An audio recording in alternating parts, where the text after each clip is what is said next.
Hello everyone and welcome back to a brand new video and welcome to round 20 of season 2 of our NASCAR 25 career mode. Yes, we return today once again back in the round of 10 here from Bristol Motor Speedway. Of course, if you missed out on the video that went live a couple of days ago from Darlington, I would highly recommend going back and checking it out. Or I wouldn't, because I had a complete stinker of a race. We finished outside of the top 20. I don't even remember exactly where we finished. It was a real race, not to write home about and not what we needed just as we get into the playoffs. Taking a look, though, Corey Heim took the victory. No major shocks there. Heim, of course, in that 11 truck has looked so good over the course of the campaign. But yeah, with 2 more races to go then in the round of 10, we are down to P4. Overall, we have still got a bit of a buffer ahead of Tyler Ankrum and Jack Woods. So yeah, as long as we beat Ankrum this weekend, we should be pretty safe. We should be locked into the next round. But if I remember correctly, back in the spring, I'm pretty certain we did win the race at Bristol. Now, I'm pretty certain that was partly down to kind of tyre wear and things like that. But yeah, we did take the victory out in Bristol, Tennessee, so I'm hoping on our return to the venue we can once again this weekend, of course, with more upgraded parts and everything like that. Of course, if you're new, please do make sure you leave a like, get yourself subscribed to the channel. We are mighty close to 2.5k here at the moment as well. But yeah, let's just see what happens then this weekend. Hopefully, we can stay out of trouble. Racing from all across the country. Welcome to the last great Coliseum, the one and only Bristol Motor Speedway. Get on your feet and make some noise, because it's time to bring the thunder to Bristol. Well, heading out then for qualifying here at Bristol, I must admit, yeah, not looking again too confident as we head into this weekend, but short track racing, we see it before, we'll see it again on this game, can be quite crazy, and has worked out for us pretty nicely so far over the course of the campaign. Again, it has been a while though since we won on an oval, so we really do need to kind of get that back in the groove, prove that we have still got what it takes to win races this season. But I'm hoping, kind of irrespective of what happens, we will make it up into Xfinity in the future. So we'll just see that. First lap 15.5, that's pretty good going actually for my standards around here. I would have loved a 15.4, but I don't think we're going to improve on this second run there. It's trying to run as much lock as we can through the corner. Back to the line, 15.5 again. At least we were consistent. I think both laps were within 1/100th of a second of each other. But P13 is not what we wanted, as Lane Riggs. He will line up on the pole ahead of Kyle Larson and Kyle Busch. Corey Heim, though, of course, he doesn't need to worry. These next couple of weekends, he can take things quite easy there, as 6 trucks, all covered by less than a tenth. But yeah, we're not a million miles away. That's reassuring. So let's just see what we can do as we head into the race. Get on your feet. It's time to go NASCAR Truck Series racing as we go trackside for the most famous words in all of motorsports. Drivers, start your engine! Well, ready then here, back at Bristol, the last Coliseum. And I can't help but feel tonight might end up being a little bit of a slugfest. But we'll wait and see as to what goes down there. Caden Honeycutt, I feel like he starts on my outside pretty much every week inside this series. But 32 laps of stage 1, 32 laps for stage 2, I believe, and then 61 to see us through to the finish tonight. So, yeah, these first stage, as always, is pretty much going to be hopefully moving ourselves up the order just a little bit. And then kind of working out what the tyre wear is going to be like as well throughout the course of the evening. I mean, back here in the spring, obviously where we accidentally wrecked Tony Breidinger twice, or maybe accidentally wrecked her once and then once again, just for good measure, inside this series there. But completing a move then back on Caden Honeycutt, so at least we're still where we started. But yeah, we really need to try and make sure that I get myself inside the top 10 through stage 1 there, kind of get ahead of a couple of our other playoff rivals. That's going to be key. Again, I just don't think there's any races in this first round that I feel capable of winning at. So it will be kind of the round of 8 where hopefully we've got a better shot to lock myself in for Phoenix. I do really enjoy Phoenix, but again, I've just got no idea how well it's going to suit us or inside the game there, as aggressively making sure that Jake Garcia Can't get the run out of turn 4, I believe. Doesn't take long before you immediately lose track of where you are on the circuit. It's Kyle Busch, straight to the top of the board. Again, oh no, I accidentally downshifted there on the flappy paddles. That was not ideal. Could have done a huge number on the motor there had we done that IRL. Otherwise, again, just keep it out the walls. Keep it out the walls. Let's just take a moment to kind of regroup and refocus. Oh, no. Just a little bit of contact there with Jake Garcia, who does not want to spend any more time behind me than he absolutely has to there. Tyre wear doesn't look like it's going to be a big concern, though, tonight. We're only getting about 1% a lap, so that final stage might be a little bit more brutal. But, of course, there is always an opportunity at Bristol for a big wreck for anybody around this venue. And, obviously, you know, there is no room to hide. If someone wrecks out, you've just got to try and take evasive action, but... yeah, Garcia seems really, really confident. All of the AI able to get fantastic drive off of the turns. And I'm kind of slipping at the racetrack a little bit and leaving myself a bit vulnerable there. As you can see, Honeycutt once again just having a bit of a sniff, but can't make it happen. Really don't know whether the low line is just a little bit better for the tyres or whether it's just where I feel a bit more confident at the moment. But we seem to be closing back in on Jake Garcia here. But of course, the other big factor, of course, with these kind of races is always going to be the lap traffic as well, isn't it? How will that affect things? How will that spice things up? So we're running a little bit higher at the racetrack that time around, trying to use up a bit of Jake Garcia as best as I can in that 13 truck. I mean, you've just got to try and...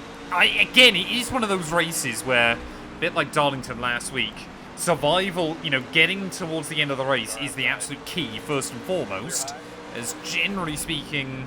the lap trucks will try and stay up high out of the way. So hopefully that'll work out quite nicely for me against Jake Garcia there, unless he can just about get a run. More careful though, don't turn in too early there as Ben Rose, I can see just up in front there, getting a little bit caught up behind one of the other machines as well. But look at that then, down the inside of Garcia. And hopefully as well, we'll get a bit of breathing room. Oh, someone's right behind me. I just heard a huge bit of contact further back. Definitely no need to pit at this stage of the night. No point losing track position at the moment. Although I guess you could have then got the jump back on everybody else at the end of the stage. I'm not going to worry about it too much though at the moment, as there will surely only be a couple of laps when we go green flag racing once again. Try and make sure that we're up in third gear there so the AI can't get the jump on me. But yeah, 7 laps to go then of stage 1, as I would immediately try and tuck in underneath Ben Rhodes there. Saw Honeycutt and Garcia battling it out just behind us. But maybe some of those trucks on the high sides might get a little bit squeezed out there as Grant Enfinger. Like I said, he's one of the guys that I want to try and beat tonight. See there, Tyler Ankrum way up the road. Of course, he had a pretty terrible night out at Darlington as well, didn't he, last week. But like I said, stage 1, I was hoping we get back into the top 10. It's going to be a battle, I think, between myself and Ben Rhodes there. Is very little margin for error at the moment, is everybody trying to gain every little piece of track real estate that they possibly can. Lane Riggs on the outside of Kyle Busch, a little bit further up, but look at that then. Definitely found a line that works for us, and hopefully we can try and hassle the likes of Rajah Karuk, who's doing pretty well, nestled up inside that top 10. So he'll be a little bit disappointed that things just didn't work out, trying to get himself into the playoffs, but yeah, just a handful of laps to go then of stage 1. We may as well ride on board as Lane Riggs there, still trying to defend from Kyle Busch up at the very front. Corey Heim there just getting a little bit of a wall through the exit of turn 2. Can I have a look down the inside of Karut there? We just about get alongside him that time round, but not enough to get the run off of the corner as we will try and drift up towards him or through turn 1. A little bit of contact that time round, but we should hopefully have the inside line ready for turn 3 and 4. And hopefully that's going to mean that we're going to get this one. One more lap to go, though. He's still there. This time, Majeski actually maybe holding him up just a little bit. We will try and get to the inside of that 98 truck. And can we be super aggressive at the end of stage 1 there? Try and get ahead of Majeski. Side by side, back to the line. Oh, we just held on ahead of Majeski there as Ankrum seemed to drop back a little bit as well. Nobody else is pitting, interestingly, so I'm definitely going to take the opportunity. We're going to put on 4 fresh tyres and hopefully have a bit of speed over everybody else. Now, I don't believe we've got any damage. I guess there's no real point me taking fuel, but we don't really lose anything by doing so. So we're going to take that opportunity now and then hopefully need less fuel in the final stint. But yeah, we're going to cycle way down the order then. There's only myself and Connor Moza diving into the pit lane. So Timmy Hill getting the free pass as well. But as we get ready to go green flag racing once again then, let's just see what we can do. Starting just up behind Jack Wood there, of course. Only probably got one more race in the playoffs after this one. But this second stage then, we should have a load of extra grip over the AI. I'm quite surprised they haven't taken the opportunity to dive in there. I mean, look at that immediately. Able to get a pretty good run on quite a few trucks. So as long as we get back up inside your top 10, this is definitely going to benefit us quite greatly there. And I mean, looking at how quickly we're moving our way through, down the inside of William Sawalich to the inside of Stuart Freesom and just about everybody else. I think this has been incredibly beneficial for us. If we can try and get towards the front by the end of stage 2, hopefully then we can just defend for my life by the time we get into stage 3 there. Gio Rosero opting for this lower line, so I'm going to try and see if we can give him a little bit of a push to the inside of Ben Rhodes there, but Rosero does seemingly have quite a bit of grip then in that truck, as there we go, past Ben Rhodes. So this has definitely worked out quite nicely for us there, as sort of tried to split the middle between Rosero and Ty Majeski, but yeah, we've got to try and work with Gio Rosero there, as he's desperate to try and defend that inside line. So I'm basically going to try and use him as a bit of a battering ram as well. So almost getting tipped off the door of Majeski. We'll actually get to the inside of Rosero there. Maybe didn't like the look of my truck coming in on opposite lock. Down in towards turn 3 and 4 there, but down the inside of Enfinger as well then. If we could beat out Corey Home tonight, I'd be very happy. But even better than that, if we could win and lock ourselves into the next round, there'll be no pressure next week. Nearly all of the AI felt track position was going to be more important here, but we have got improved otherwise here at Bristol at the moment there, as down the middle of Corey Heim and Chandler Smith. We'll have to try and dive into the corner there just to make sure they don't get turned off of anybody's nose. But I mean, yeah, we can go high side, we can go low side, we can go anywhere against the AI at the moment. It's around the outside of Tyler Ankrum and maybe getting the run on Hemrick down the backstretch as well. Kyle Busch now seems to have slotted in a little bit further back, maybe trying to play the patience game against Larson and Lane Riggs there, as to the inside of Busch through turn 1 and turn 2. So we're going to try and make this one happen. And there we go, then up into P3. So yeah, this strategy gamble has definitely paid off for us. And I'm sure the AI will pick come the end of stage 2. Kyle Larson trying to battle Lane Riggs for victory here at the moment. Of course, Lane Riggs has got the bigger picture to think about. Although a win would be very nice for him, he should sensibly lock himself through if he finishes runner-up tonight to Kyle Larson. But Larson, on the other hand, just here for shots and goggles at Bristol Motor Speedway once again. Obviously not in the playoffs, anything like that. So we'll try and have a look down the inside of the pair of them there, and Brian Dorzat, as well as one of the other drivers. So for the first time tonight then, we are up into the lead. And I think for the first time since Watkins Glen a few races ago, back up into top spot in one of these races. But half distance of stage 2, unless something crazy happens, unless we get a caution, I just want to see how many trucks we can try and put a lap down, just in case strategy ends up being a little bit weird come the end of stage 3. If you are one of those slowest trucks that hasn't gone a lap down come the end of a stage, you've really never got anything to lose by diving into the pit lane here. I mean, 6 laps to go, stage 2, and we're going to be pretty close to lapping up towards the top 10 by the end of this stage. I've already put Jack Wood 1 lap down, but again, he's not really much of a concern at this stage of the season. But with a 5-second gap ahead of Lane Riggs, this has definitely paid dividends for us. As Gio Rosero there, he will try and get the jump on Stuart Freeson. I guess obviously Freeson as well, not much of a concern for me. So once again, we'll try and help Gio Rosero out. Or just a little bit there as a nice shove. Or back in towards 1 and turn 2. But like I said, if we can get any of my kind of playoff rivals 1 lap down here, that would work out beautifully for us. But I just don't think we're quite going to have enough time come the end of the stage there. As I can see a big gaggle of trucks just up in front. Caden Honeycutt, I think, trying to defend from us a little bit there in towards turn 1. But yeah, despite the fact, obviously, we need a win tonight, we need a big result, I'm still going to try and push on. I'm still going to try and make sure that everybody knows we are here to fight. There's 2 more laps to go then of stage 2. Like I said, this gamble has worked out fantastically for us. Just like it did in the spring, tyres are so important to take when, you know, you get those cautions, when you get those stage breaks, everything like that. There's 1 lap to go. We will put Ben Rhodes 1 lap down. Can I try and get Majeski 1 lap down there? I think he's battling with Timmy Hill, who of course is a lap behind him. We were wheel to wheel with Majeski coming into stage 1. We are going to be almost pushing him coming into stage 2. P1 though, very happy with that. That's exactly what we need. And we bag ourselves some playoff points as well. And of course with such a buffer behind, we should be pretty safe when we dive into the pit lane as well there. Come the end of the stage. It's just got to wait for everybody else to make their way through. And obviously we'll get the official confirmation of the order at the moment. So yeah, we don't need any fuel, do we, at all? But we do want 4 more tyres on the truck, as actually we do want... I guess we want a little bit of fuel. There's no point running the risk on strategy when we've got the advantage that we have. So, restarting this race then, hopefully from the front. Yes, we will be. It looks like Chandler Smith there's gained some spots, so has Connor Moza.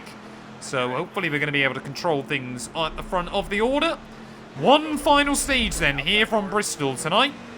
And the 3rd gear trick hasn't worked for me that time.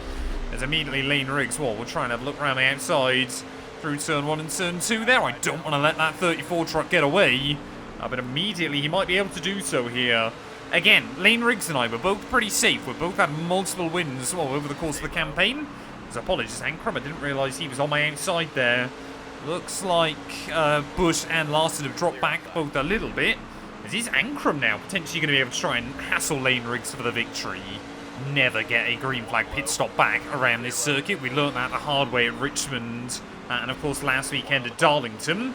It's Kyle Larson though, clearly still feeling confident, clearly amped up after losing a couple of places through the pit stop cycle. So I'm going to try and go with Larson then, see if I can try and work with him to get back up towards Lane Riggs at the front. But that 34, we saw Heim last time out take the opportunity and just make sure that he got the job done. Lane Riggs here tonight, trying to make sure he does the same thing there, as I've got to stop leaving the bottom open to Chandler Smith there just behind me.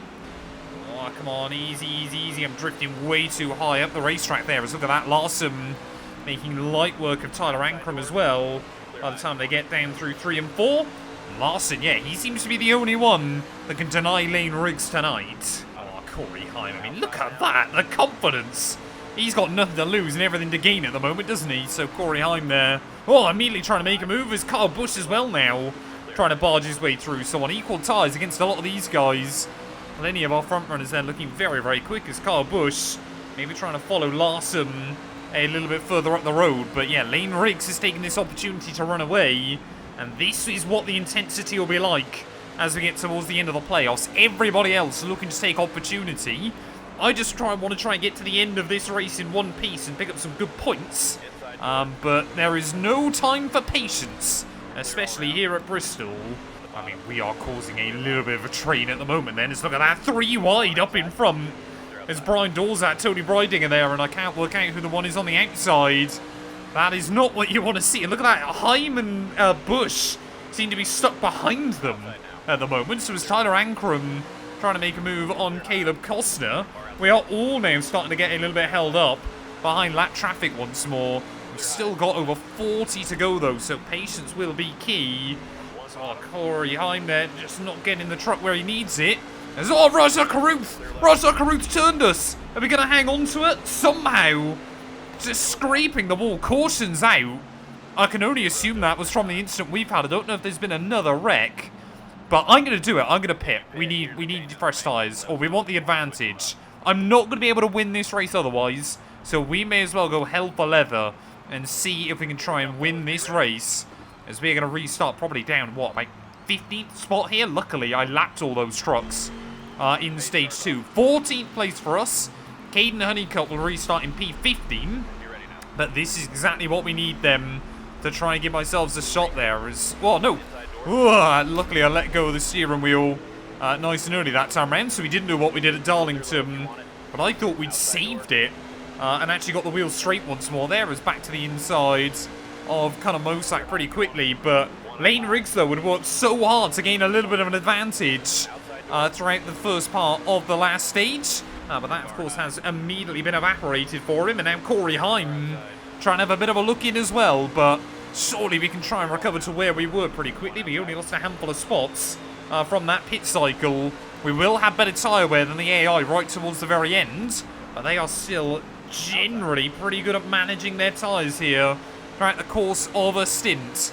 To the inside there of Daniel Hemrick. Again, try and get as many of these other playoff drivers behind us as we possibly can. But Raja Karuth and Kyle Larson, we see neither of those Hendrick-backed trucks into the playoffs. So they're just here to cause a bit of a nuisance at the moment. As can we have a look to the inside of Karuth? This time around, the advantage has swung back in our favour. And we are through. As look at that, almost 3 wide for the lead. As Heim trying to split the middle. But Kyle Larson, he wants an opportunity to win this race. Of course, I forgot we had a couple of incidents with Larson in the spring race here as well. So he will obviously want to try and get what he kind of felt was his earlier on this year. Look at that, Lane Riggs now diving back to the inside of everybody else as well. So great racing going on up at the front.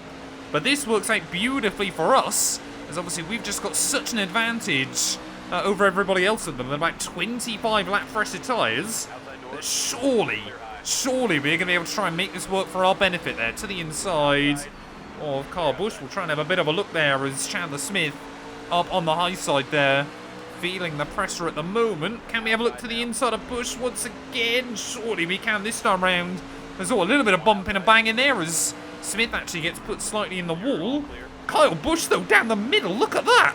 Able to defend it and actually able to gain the spot overall. So brilliant driving there by Busch. Kind of keep your foot to the floor and make sure that you come out and don't really worry about what happens to the other trucks. But Larson still trying to defend that lead from Lane Riggs. And Heim, well, I think he's got the popcorn out. There we go, Kyle Busch that time round just drifted the racetrack a little bit. So we will try and lean on him as best as we can. Hopefully get the move done in these next couple of laps there. But again, Busch does seem to have brilliant drive off of the corners, doesn't he? Able to try and launch up closer to Lane Riggs there, who now seems to be struggling a little bit. But Kyle Larson there, we can see more lap trucks now. Just about to get in the way. It's all contact with Busch once again. I hope he doesn't think I'm Ron Hornaday. That would be a terrible, terrible time for us if he did. But surely we can just try and make this move happen there. I mean, overtakes at Bristol, you can either get done in a corner, or they take like 4 or 5 laps there. Finally, past Kyle Busch though. But how are the other trucks going to fare as we get in towards some of this lap traffic there? I can see Brian Dorzat, the first one there with Caleb Costner, and both of them getting in the way of Heim and Larson up at the front. So come on, keep it clean, keep it out of trouble. Oh, here we go, Lane Riggs, he spots the opportunity. Lane Riggs there trying to make it happen as we will end up in the middle. This was not where I wanted to be.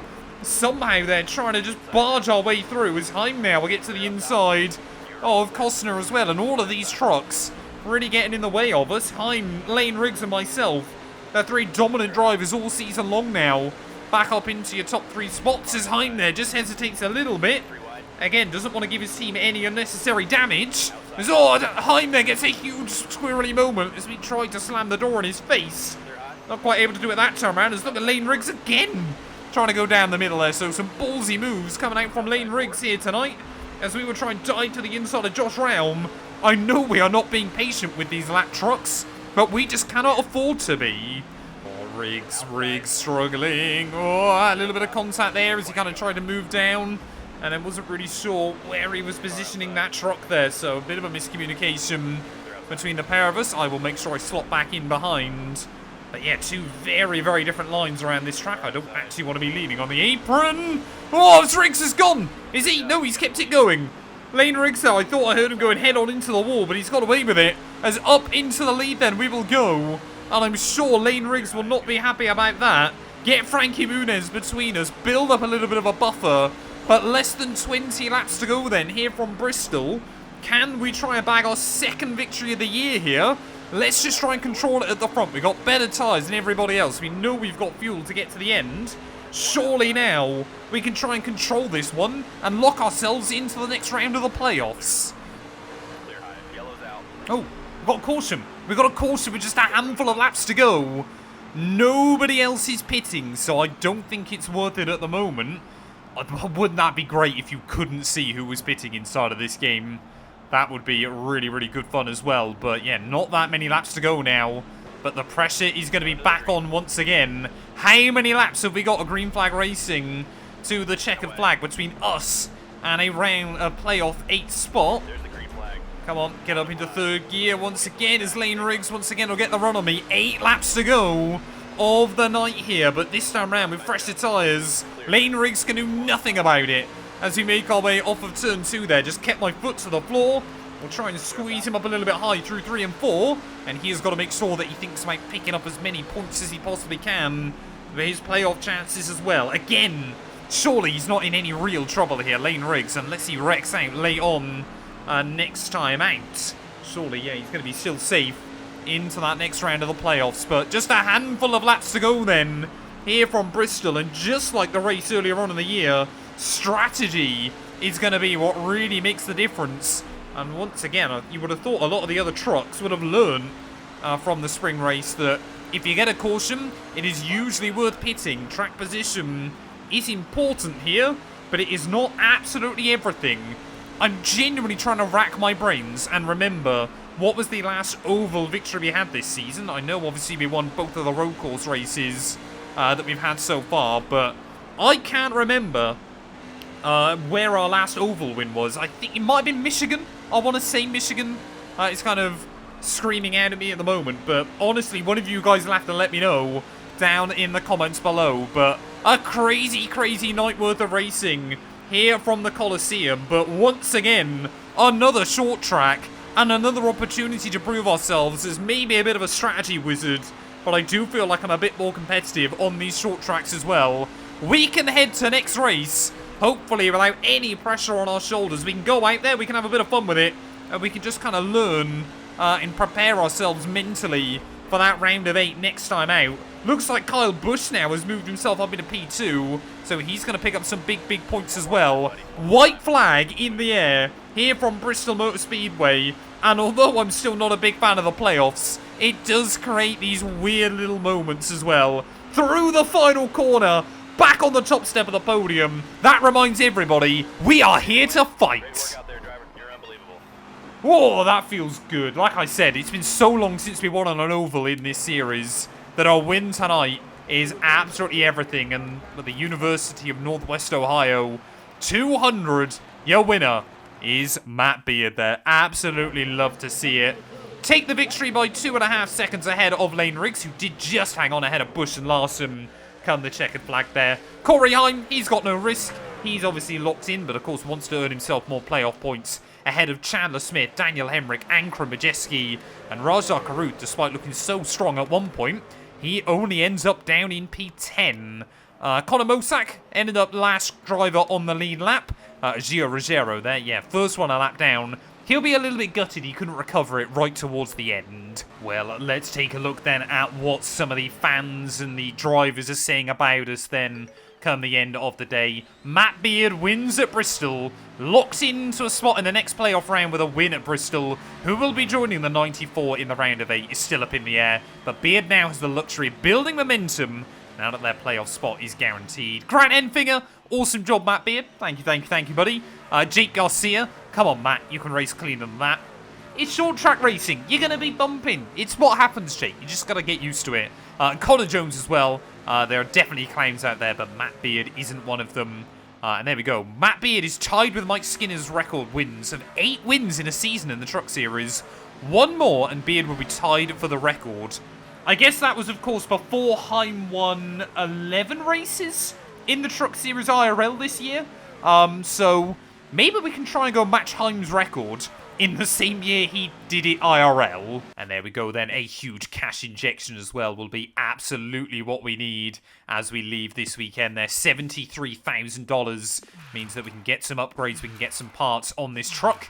As you can see there, actually not doing too badly when it came to damage as well, so all of that ready in a couple of weeks' time. But yeah, we will return then, of course, out at New Hampshire next race. But for myself and Corey Heim, it doesn't matter all too much because, of course, we are locked in. Will we see our third different winner of the playoffs so far? Only time will tell, as Enfinger 8 points back behind Tyler Ankrum, 12 points back behind Ty Majeski. That is going to be an incredibly tight fight towards the end of next weekend. Thank you all so much for watching, though. Like I said, if you have enjoyed, please do make sure you leave a like, get yourself subscribed, and yeah, we'll be back very soon with the final race in the round of 10.